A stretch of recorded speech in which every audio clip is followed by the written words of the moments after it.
여러분은 왜 결혼이 하고 싶으신가요? 각자 여러 가지 이유가 있겠지만 저는 이 책 리뷰를 통해서 결혼에 담겨 있는 진짜 의미에 대해 꼭 알려드리고 싶습니다. 결혼제도는 하나님께서 주셨고 우리가 생각하는 그 이상으로 큰 의미가 담겨 있습니다.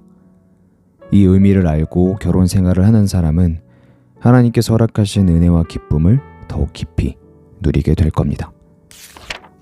여호와께서 이르시되 혼자 사는 것이 좋지 아니하니 내가 그를 위하여 돕는 배필을 지으리라. 돕는 배필에 대해 많이 들어보셨죠?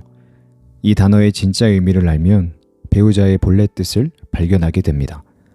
여기 돕는에 해당하는 히브리어 언어 에제르는 성경에서 보통 병력 보강을 표현할 때 쓰였습니다.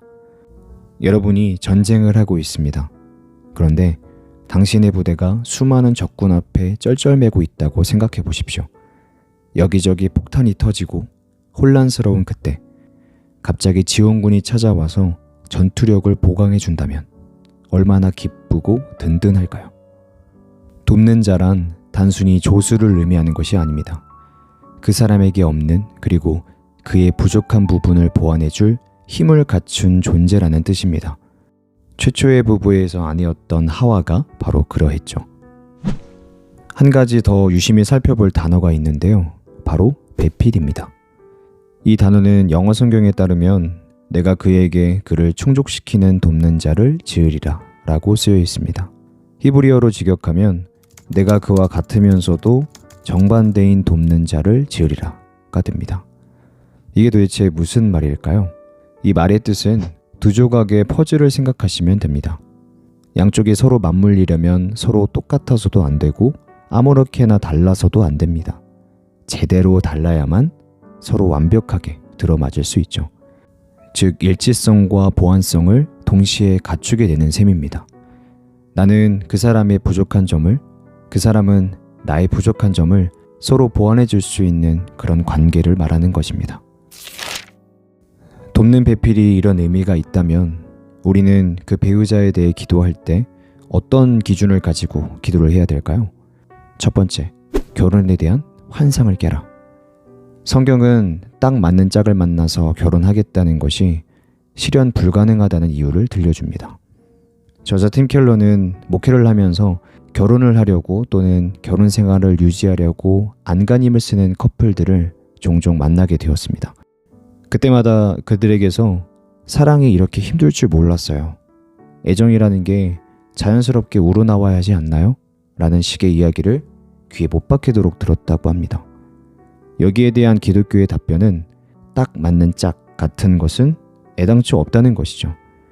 듀크 대학 스탠리 하워바스 교수는 그 점을 지적하며 유명한 말을 남겼습니다. 아무도 결혼 상대를 속속들이 알 수 없다. 다만 그렇다고 생각할 뿐이다. 처음에는 확실하다고 믿을지 모르지만 그 마음이 변하는 데는 그다지 오랜 시간이 걸리지 않는다. 중요한 건 더불어 살게 된 낯선 상대를 사랑하고 보살피는 법을 배우는 일이다. 두 번째, 청춘의 외모를 잃어도 여전히 매력 있을 사람 찾기. 먼저 크리스천이라면 꼭 믿음이 있는 이성을 찾으라고 권고합니다. 결혼 생활이 행복하려면 당연히 서로 말이 통해야 하는데 신앙이 같지 않다면 그럴 수 없습니다. 만약 신앙이 다른데도 배우자와 관계가 깊어지려면 하루하루 지날수록 당신의 생각과 마음에서 예수님을 자꾸만 주변으로 밀어내야만 합니다. 그러지 않으려면 정말 오랜 시간 눈물로 기도해야 될 수도 있습니다. 믿음이 있는 사람을 찾았다면 우리는 이성적인 감정을 배제시키지 않습니다. 중요한 부분이죠. 하지만 그 이성적인 부분이 외모에 국한되지는 않는다는 것입니다. 그대 눈짓 한 번에 그만 반했어.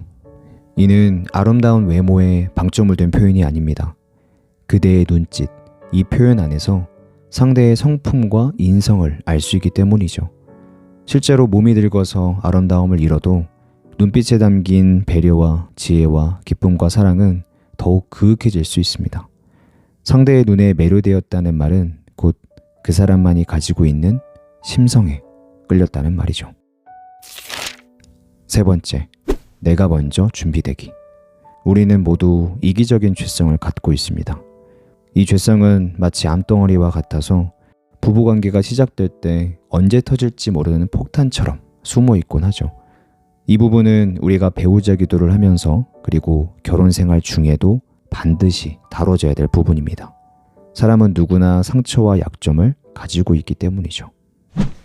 자기중심성이라는 것은 상대방의 이기적인 면모에 대해서 예민하게 반응하고 불쾌해하며 억울해하지만 정작 자신도 똑같은 성질을 가졌다는 점은 보지 못하는 특성을 갖고 있습니다.